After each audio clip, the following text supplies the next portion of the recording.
ഇന്നത്തെ കോൺഗ്രസ് നാളത്തെ ബി.ജെ.പി എന്ന കളിയാക്കലുകൾക്ക് അവസാനമില്ല. പത്മജ വേണുഗോപാൽ കോൺഗ്രസ് വിട്ട് ബി.ജെ.പിയിലെത്തിയതിനു പിന്നാലെ ഈ ആരോപണം കോൺഗ്രസിന് നേരെ വീണ്ടും ഉയരുകയാണ്. പത്മജയ്ക്ക് പുറകെ ഇനിയും നേതാക്കൾ ബി.ജെ.പിയിലേക്ക് പോകുമെന്ന ബി.ജെ.പി മാത്രമല്ല CPM-ഉം ഉറപ്പിച്ചു പറയുന്നു.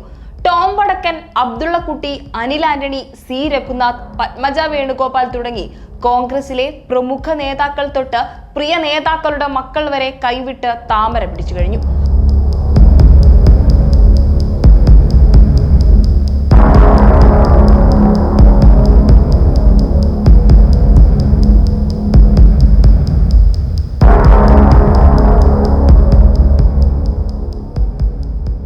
വർഗീയ പാർട്ടി എന്ന് പറഞ്ഞ് കോൺഗ്രസ് എക്കാലവും പോരടിച്ചിരുന്ന ബി.ജെ.പിയിലേക്കാണ് കോൺഗ്രസ് വിട്ട് ഏറിയ പങ്ക് നേതാക്കളും ചേക്കേറിയത്.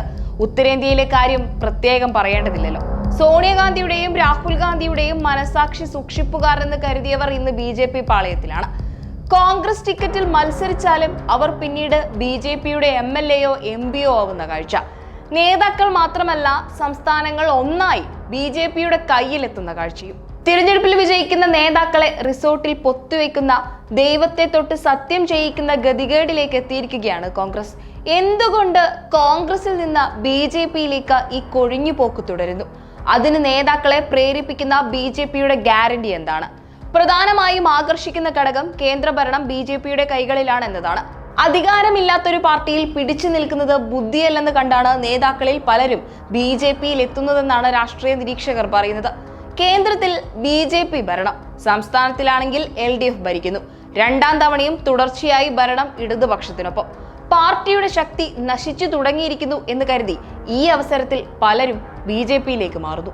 കേന്ദ്രത്തിലാണെങ്കിൽ നല്ലൊരു പ്രതിപക്ഷമാകാനും കോൺഗ്രസിന് സാധിക്കുന്നില്ല എന്ന വിമർശനമുണ്ട്. പോരാത്തതിന് കേന്ദ്രഭരണം ഈ അടുത്തൊന്നും കോൺഗ്രസിന് തിരിച്ചു പിടിക്കാൻ സാധിക്കില്ലെന്നാണ് വിലയിരുത്തൽ. ഈ അവസരത്തിൽ ബി.ജെ.പിയും CPM-ഉമാണ് കോൺഗ്രസിന് മുന്നിൽ സുരക്ഷിത കേന്ദ്രം. കോൺഗ്രസിൽ നിന്ന് വരുന്ന നേതാക്കൾക്ക് ചുമതലകൾ നൽകി അവരെ വശത്താക്കാൻ ബി.ജെ.പിക്ക് സാധിക്കുന്നുണ്ടെന്നും നിരീക്ഷണമുണ്ട്. നല്ല വാഗ്ദാനങ്ങൾ ലഭിച്ചതിന് ശേഷമാണ് പല നേതാക്കളും ബി.ജെ.പിയിലേക്ക് എത്തുന്നത്. ED-യെയും CBI-യെയും ഭയന്ന് ബി.ജെ.പിയിൽ അഭയം തേടിയവരുമുണ്ട്.